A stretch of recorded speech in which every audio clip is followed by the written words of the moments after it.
Warahmatullahi wabarakatuh. Hi everyone, my name is Safir Aulia Rahma. I'm from second group and our team is Fafa and Gabriel.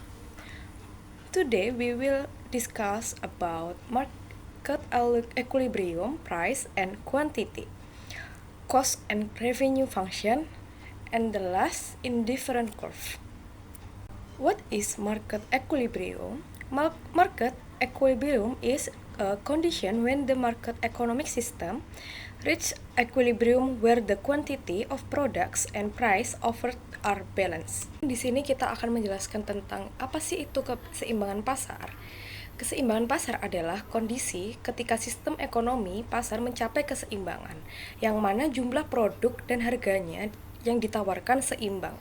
Dengan perkataan lain, keseimbangan pasar terjadi apabila jumlah barang yang diminta sama dengan jumlah barang yang ditawarkan, atau ketika fungsi penawaran suatu barang berpotongan dengan fungsi permintaan barang tersebut.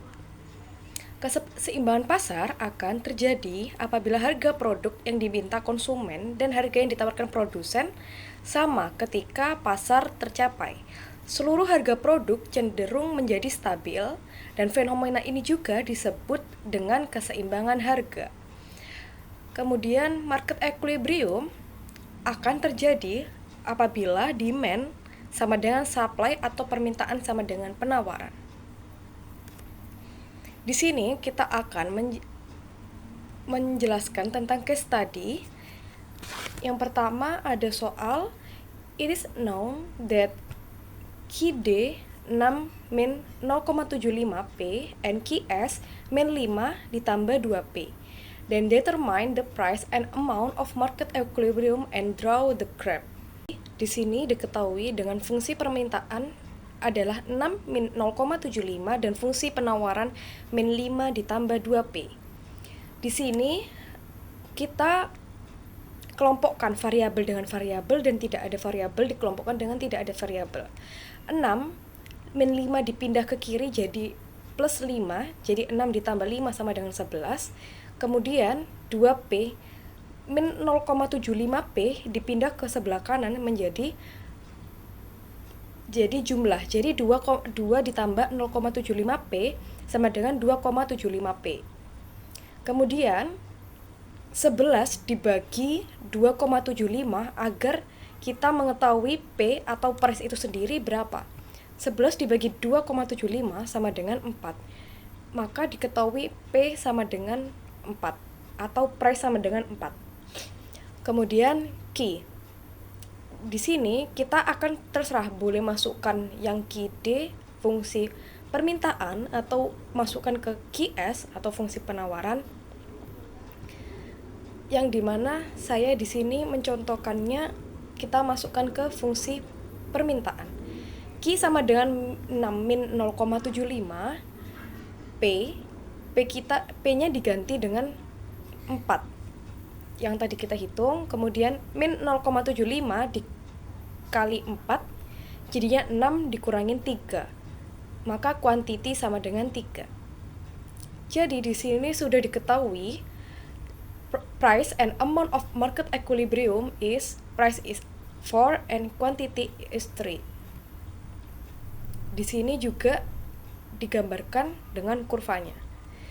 Kemudian pengaruh subsidi dan pajak terhadap keseimbangan pasar. Supply function before subsidi is PS sama dengan min A tambah BQ. Supply function after subsidi, maka PSS atau PSS sama dengan min A tambah BQ dikurangin S. Nanti kita akan mencari keseimbangan pasarnya itu sama kayak tadi, PD sama dengan PSS. Kemudian untuk pengaruh subsidi terhadap keseimbangan pasar, maka perbedaannya nanti itu diganti dengan PST, yang dimana PST sama dengan min A ditambah BQ tambah T atau tax. Kalau yang tadi kan min S karena subsidi. Kemudian ada case study lagi, yang dimana fungsi permintaan suatu produk ditunjukkan oleh P sama dengan 25 min Q, dan fungsi penawarannya P sama dengan 2Q ditambah 4. Terhadap produk tersebut dikenakan pajak oleh pemerintah sebesar Rp3 per unit. Di sini kita disuruh menentukan harga dan jumlah keseimbangan pasar sebelum dan sesudah dikenakan pajak, kemudian menggambarkan keseimbangan supply and demand sebelum dan sesudah pajak. Tadi kan diketahui pada soal PD sama dengan 25 min Q dan PS-nya sama dengan 2 Q ditambah 4. Kemudian juga diketahui tax 3 per unit. Untuk mencari keseimbangan sebelum pajak, tetap memakai rumus yang awal tadi, PD sama dengan PS, yang dimana 25 min Q sama dengan 2 Q ditambah 4. Dikelompokkan lagi variabel dengan variabel dan yang tidak ada variabel dengan tidak ada variabel. 25 dikurangin 4 sama dengan 21, 2 Q ditambah Q sama dengan 3 Q. Kemudian 21 dibagi 3 sama dengan Q sama dengan 7, dan diketahui Q sama dengan 7. Kemudian dimasukkan ke salah satu fungsi, terserah. Saya di sini memakai PD. 25 dikurangin Q atau 25 dikurangin 7 sama dengan 18. Maka diketahui Q sama dengan 7 dan P sama dengan 18. Di mana nanti koordinatnya ada di titik 7,18. Itu koordinat keseimbangan sebelum pajak. Kemudian untuk keseimbangan sesudah pajak, kita ganti dulu PS yang tadi diketahui 2Q ditambah 4 itu ditambah dengan taksnya 3. PST sama dengan 2Q ditambah 4 ditambah 3, maka PST sama dengan 2Q ditambah 7. Di sini kita akan mencari keseimbangan dengan PD sama dengan PST. 25 min Q sama dengan 2Q ditambah 7. Kemudian 18 sama dengan 3Q. 18 dibagi 3 sama dengan 18 dibagi 3 sama dengan 6. Maka diketahui Q sama dengan 6. Kita masukkan salah satu fungsi lagi. 25 min Q, 25 dikurangi 6, maka hasilnya P-nya itu 19. Di sini saya juga mencontohkan grafik keseimbangan supply and demand sebelum dan sesudah pajak. Ada case study lagi, the demand function of a product is shown by P sama dengan 20 min Q and its supply function is P sama dengan 2Q ditambah 5. The product is subject to a subsidy of 3 rupiah per unit by the government. Jadi di sini tuh subsidinya diketahui 3 sama dengan taksnya tadi. Dan fungsinya itu tentu saja beda dengan yang awal. Sama, disuruh kita mencari keseimbangan pasar, harga dan kuantiti keseimbangan sebelum dan sesudah subsidi. Kemudian kita juga menggambarkan grafiknya. Diketahui tadi PD sama dengan 20 min Q dan PS sama dengan 2Q ditambah 5. Kemudian subsidinya sama dengan 3. Sebelum subsidi, PD sama dengan PS, 20 min Q sama dengan 2Q ditambah 5. Kita masukkan aja tadi fungsi yang diketahui. Kemudian dikelompokkan variabel dengan variabel dan yang tidak ada variabel dengan tidak ada variabel. 20 dikurangin 5 sama dengan 15, 2Q ditambah Q sama dengan 3Q. 15 dibagi 3 sama dengan 5. Maka kuantiti sama dengan 5. P boleh pakai yang mana aja, boleh pakai PD atau PS. Saya di sini pakai PD. PD sama dengan 20 min Q.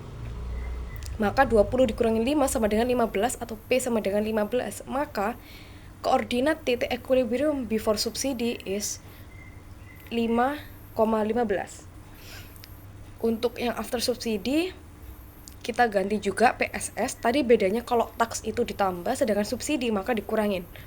Maka 2Q ditambah 5 dikurangin 3 sama dengan 2Q ditambah 2. Maka ketemu PSS-nya 2Q ditambah 2. Kemudian untuk PD sama dengan PSS, PD dikurangin Q sama dengan 2Q ditambah 2.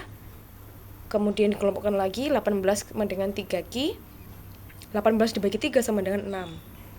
Kita masukkan salah satu fungsi PD atau PSS-nya.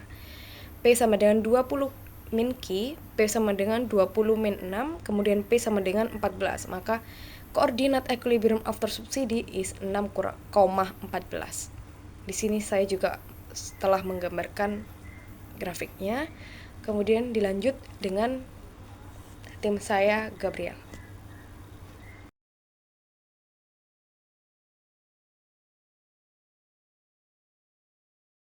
Oke teman-teman semua, jadi di slide kali ini kita bakalan belajar bareng tentang fungsi cost, loss, dan juga revenue, dan yang terakhir nanti ada break even point.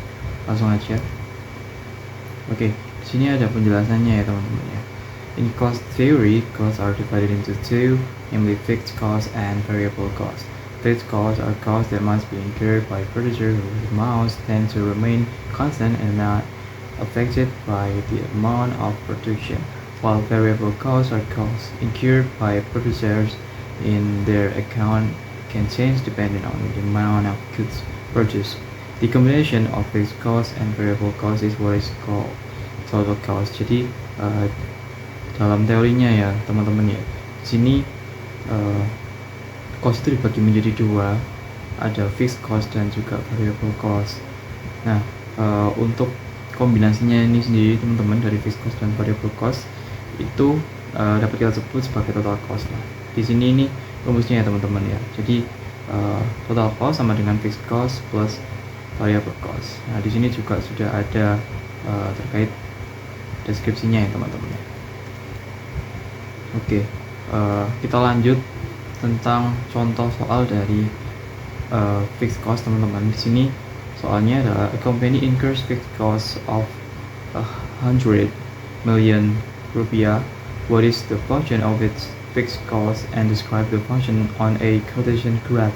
Jadi di sini answernya langsung aja teman-teman ya, karena kan sudah diketahui fixed costnya, langsung kita tulis fixed cost 100 juta gitu. Lalu gambarnya seperti ini ya teman-teman ya. Jadi garisnya itu lurus ke kanan gitu. Lanjut. Yang di sini ada contoh dari variable cost teman-teman. Nah, untuk variable cost sendiri ini rumusnya sendiri tuh dari variable cost dikali dengan quantity. Nah, di sini contohnya teman-teman. A product is produced with a variable cost of 3,000 rupiah per unit. What is the variable cost function and describe the function with a graph. Jadi di sini tuh sebuah produk itu diproduksi dan diketahui variable costnya adalah 3.000 per unit teman-teman. Nah, langsung aja kita jawab, kita masukin angka-angkanya teman-teman. Jadi variable cost dikalikan quantity sama dengan 3.000 ki teman-teman. Nah, di sini ada gambarnya ya teman-teman. Contoh gambar dari variable cost yang menjorok ke kanan sana teman-teman. Lanjut. Nah, karena sudah mengetahui variable cost dan juga total cost, nah di sini kita belajar bareng-bareng nih teman-teman tentang kombinasi dari total cost yang akhirnya terbentuk dari variable cost dan juga fixed cost teman-teman. Nah, jadi sebagai contoh gitu ya, dimana fixed cost 100 juta itu tadi dan juga variable cost langsung kita terapkan ke rumusnya teman-teman. Jadi total cost sama dengan 100 juta tambah 3.000 ki teman-teman. Nah, di sini gambarnya teman-teman bisa lihat sendiri itu ya. Yang pertama kita tulis fixed cost-nya dulu teman-teman. Fixed cost ke kanan gitu kan ya, 100 juta. Nah, lalu kita tarik dari bawah kiri ke kanan sebagai fixed cost 3.000 ki teman-teman. Nah, setelah ini diketahui, lurus dengan garis fixed cost kita tarik ke kanan atas teman-teman, baru muncul total cost 100 juta plus 3.000 ki. Nah, di sini kita lanjut belajar tentang penjelasan dari total revenue ya teman-teman. Jadi the total revenue equation can be expressed in the following mathematical form. Jadi di sini total revenue itu rumusnya adalah P kali Q teman-teman. Jadi product price per unit dikalikan dengan total products sold. Nah, untuk rumus menghitung profit itu dapat kita cari dengan total revenue dikurangi total cost. Nah, oke, di sini udah ada contoh soalnya ini ya teman-teman. The selling price of a product produced by a company is 200 rupiah per unit. Determine the company's total revenue equation and curve how much revenue will be if 350 units of goods are sold. Nah, jadi di sini kita langsung masukin teman-teman. Sesuai dengan rumusnya yaitu TR sama dengan P kali Q. Jadi 200 kali 350, TR sama dengan 70.000. Jadi garisnya ke atas kanan sana teman-teman. Lanjut. Nah, di sini kita udah sampai di break even point teman-teman. Jadi break even point itu adalah sebuah kondisi di mana company's total revenue itu is equal to the total cost incurred by the company. Jadi di sini kita tahu jika total revenue lebih besar dari total cost, the company makes a profit. Jadi perusahaannya akan untung teman-teman. Nah, jika total revenue kurang dari total cost, the company experiences a loss. Bakalan mengalami kerugian teman-teman. Jika total revenue sama dengan total cost, di sini terjadi break even point-nya itu teman-teman. Nah, di sini sudah ada contohnya teman-teman, kita bisa lihat bareng-bareng ya. A company in producing 1 unit of goods has a total fixed cost 10 million rupiah and a variable cost per unit of 200,000 rupiah. If the selling price per unit is 600,000 rupiah, calculate A. The number of product units that must be sold for the company to experience break-even point. B. If the company sells 200 units of product, does the company experience a profit or loss? How much profit or loss does the company experience? Jadi yang pertama ini pertanyaannya teman-teman, kita disuruh menghitung number dari produk unit yang terjual untuk mencapai break-even point dari perusahaan tersebut. Nah, caranya berarti total revenue sama dengan TC teman-teman. Nah, kita langsung masukin aja teman-teman. Di sini 600.000 dikali Q sama dengan 10 juta ditambah dalam kurung 200.000 dikali Q. Lalu 600.000 Q sama dengan 10 juta plus 200.000 Q. Nah, 200.000 Q-nya ini kita pindah ke kiri ya teman-teman ya. Kita pindah ruas, lalu dikurangkan gitu. Lalu muncul 400.000 Q sama dengan 10 juta Q. Nah, ini dibagi teman-teman. Jadi muncul hasilnya itu 25 gitu. Nah, untuk soal yang kedua kita disuruh mencari profit nih teman-teman. Nah, profitnya itu udah aku katakan di awal tadi ya teman-teman. Caranya itu total revenue dikurangi total cost. Nah, di sini kita masukin teman-teman. 600.000 dikalikan 200 ya. Terus dikurangi 10 juta plus dalam kurung 200.000 dikalikan 200. Jadi hasilnya 120 juta dikurangi 10 juta plus 40 juta. Jadi 120 juta dikurangi 50 juta sama dengan 70 juta teman-teman. Nah, di sini aku punya gambarnya teman-teman. Jadi dari gambar ini jika kita ingin menerapkan bagaimana sih kurvanya, di sini kita sama aja teman-teman. Untuk yang total cost berarti kita tarik dulu yang fixed cost-nya ke kanan sini teman-teman. Nah, untuk variable cost kita tarik ke kanan sini teman-teman, baru muncul yang namanya total cost di sini.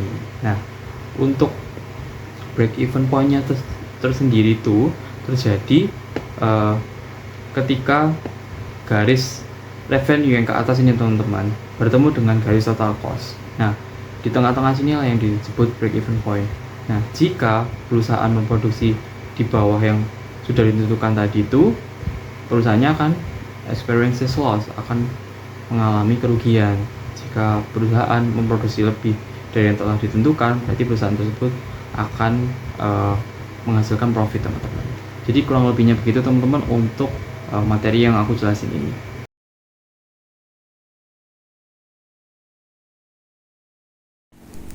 Oke, teman-teman, di sini kita akan belajar mengenai kurva indifferent.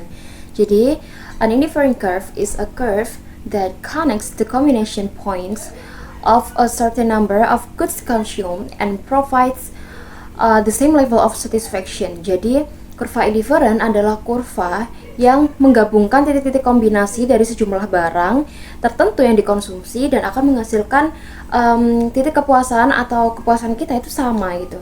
Jadi misalnya pada bulan ini saya punya uang 1 juta, saya belikan 3 baju dan 2 celana. Saya merasa sangat puas dengan barang-barang tersebut, barang-barang yang sudah saya konsumsi, saya beli tadi. Di bulan selanjutnya anggarannya saya turunkan menjadi 800.000 misal. Di sini saya mengurangi jumlah baju yang saya beli, karena memang pada bulan kemarin saya sudah membeli 3 baju, maka pada bulan ini saya ingin mengurangi menjadi 1 baju dan 2 celana. Tapi saya sudah merasa sangat-sangat puas juga, karena memang itu yang saya mau, seperti itu. Kemudian di sini karakteristik indifferent curve-nya itu ada 4 ya di sini saya sebutkan. Yang pertama yaitu ciri-ciri yang pertama, semakin tinggi kurva indifferent-nya, maka semakin tinggi juga maka kurva indifferent itu juga menunjukkan titik kepuasan yang sangat tinggi juga. Kemudian ciri-ciri yang kedua yaitu kurva indifferent itu memiliki arah slope yang negatif, dimana ketika kita ingin menambah jumlah Y maka kita harus mengurangi nilai X, dan begitu pula sebaliknya, karena memang ada batas anggaran yang kita punya. Kemudian ciri-ciri yang ketiga yaitu dua kurva indifferent itu tidak pernah berpotongan. Lalu yang terakhir, kurva indifferent itu mencekung terhadap titik 0. Di sini kita masuk ke contoh soalnya ya. Consumers indifferent curve set is shown by the equation XY sama dengan A. If the budget line equation faced by the consumer is 2x plus 5y sama dengan 100, maka determine the combination of the amount of goods X and Y that will be consumed by him. Jadi di sini dijelaskan bahwa himpunan kurva indifferent seorang konsumen itu ditunjukkan pada persamaan XY sama dengan A, dan diketahui bahwa persamaan garis anggaran yang dihadapi oleh konsumen tersebut, yang dimiliki konsumen tersebut adalah 2x plus 5y sama dengan 100. Maka di sini kita disuruh untuk menentukan jumlah barang X dan Y yang akan dikonsumsi oleh konsumen tersebut. Maka diketahui persamaan indifferentnya XY sama dengan A, persamaan garis anggarannya yaitu 2x plus 5y sama dengan 100. Nah, di sini kita mulai kerjakan aja. Langkah yang pertama itu memotongkan garis indifferent dan garis anggaran agar mereka menjadi satu persamaan aja. Nah, yang pertama yaitu kita masukkan persamaan anggarannya 2x plus 5y sama dengan 100. Kita sederhanakan ya biar bisa mencari nilai y-nya terlebih dahulu, atau mencari nilai x juga nggak apa-apa. Tapi di sini saya cari yang nilai y-nya aja. Kita turunkan 5y-nya menjadi 5y sama dengan 100. Kita pindah 2x-nya itu ke ruas kanan menjadi min 2x. Kemudian 5y, 5-nya kita pindah ya ke ruas kanan menjadi pembagi, yaitu y sama dengan 100 min 2x plus 100 min 2x per 5 jadinya nilainya. Jadi kita substitusikan nilai y ini ke persamaan indifferentnya, yaitu persamaan XY sama dengan A.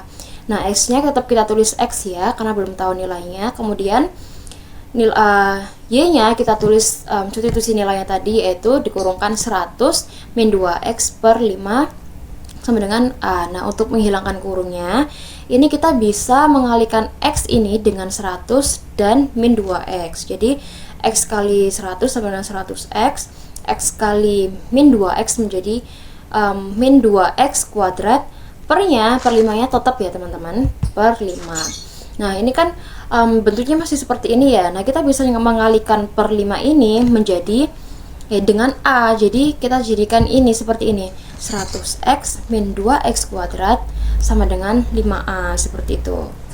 Nah, kan ini bentuknya masih kayak amburadul gitu ya, masih belum rapi. Kita rapikan saja menjadi yang ada kuadratnya, ada pangkatnya ini kita ditaruh paling depan menjadi min 2x kuadrat plus 100x min 5a. Nah, 5a ini kita pindah ruas ke kiri menjadi min 5a sama dengan 0, seperti itu teman-teman. Nah, ini kan sudah diketahui ya persamaan potongan garis tersebut menjadi min 2x kuadrat plus 100x min 5a sama dengan 0.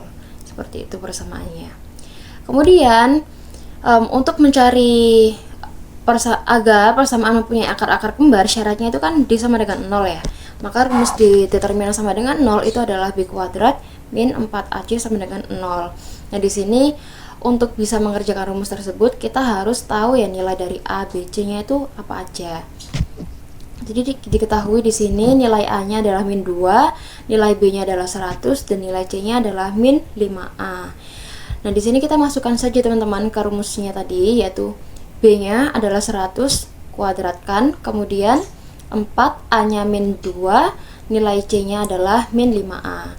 Nah, di sini 100 dikuadratkan menjadi 10.000, kemudian 4 dikali 2 sama dengan 8 dikali 5A sama dengan 40A sama dengan 0. Nah, ditulis seperti ini ya. Nah, kita turunkan saja. Min 40A ini kita turunkan ke bawah sama dengan, nah, kita yang 10.000 nya itu kita pindah ruaskan ke sebelah kanan menjadi min 10.000 ya kan. Nah, min 40 kita bagikan dengan min 10.000 menjadi nilai A-nya diketahuinya 250. Nah, nilai A-nya kan sudah diketahui ya 250, maka kita substitusikan nilai A ke persamaannya tadi. Nah, kepersamaan yang min 2x kuadrat plus 100x min 5A. Kita substitusikan nilai A-nya itu diganti dengan 250, menghasilkan min 2x kuadrat plus 100x min 1250 sama dengan 0. Nah, ini bisa kita sederhanakan lagi teman-teman, biar x kuadratnya ini cuma benar-benar x kuadrat aja, nggak ada min 2 nya gitu, dengan cara membagikan rata ini semua dengan min 2 ya kan. Kita bagi min 2 semuanya, min 2 x kuadrat dibagi min 2 menjadi x kuadrat aja, kemudian min 2 dibagi dengan 100x menjadi min 50x, dan min 2 dibagi dengan min 1250 dibagi 2 menjadi 625 sama dengan 0 ya kan. Nah, sudah diketahui persamaannya menjadi x kuadrat min 50x plus 625 sama dengan 0. Nah, di sini kita cari akar-akarnya. Nah, akar-akarnya ditemukan min 25. Jadi x-nya diketahui adalah nilainya x itu 25.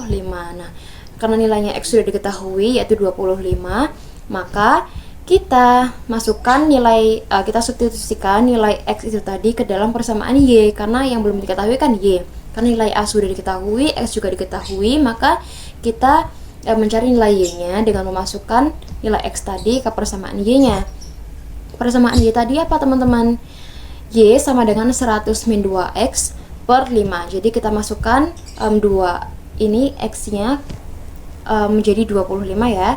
Y sama dengan 100 min 2 kurung 25 per 5. Maka diketahui Y sama dengan 100 min 50 per 5.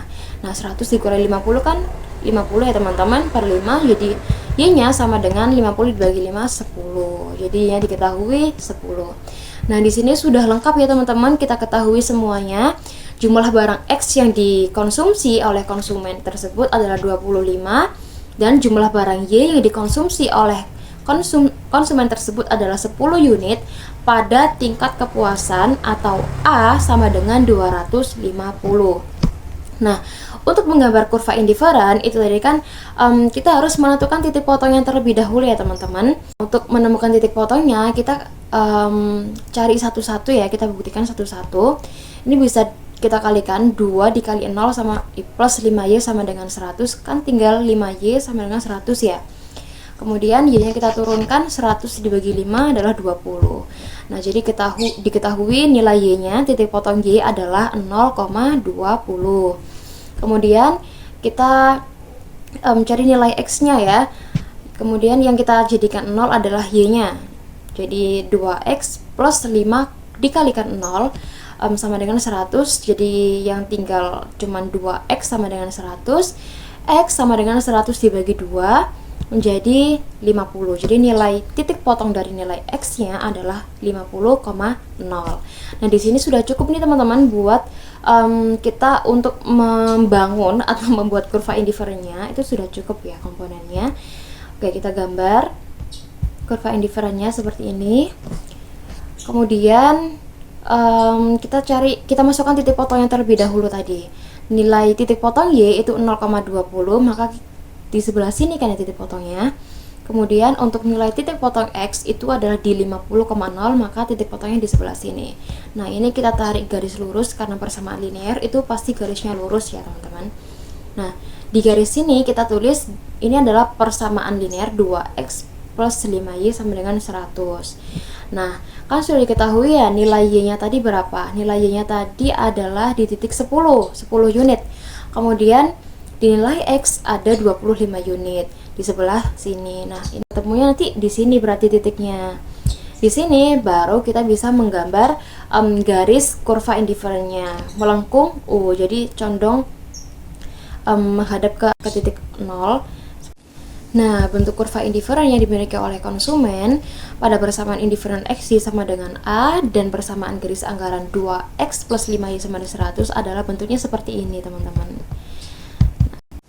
Baik, sekian pemaparan materi dari kami. Semoga segala ilmu yang sudah kami bagi itu dapat bermanfaat bagi teman-teman semua. Mohon maaf apabila ada salah kata. Wassalamualaikum warahmatullahi wabarakatuh. Terima kasih.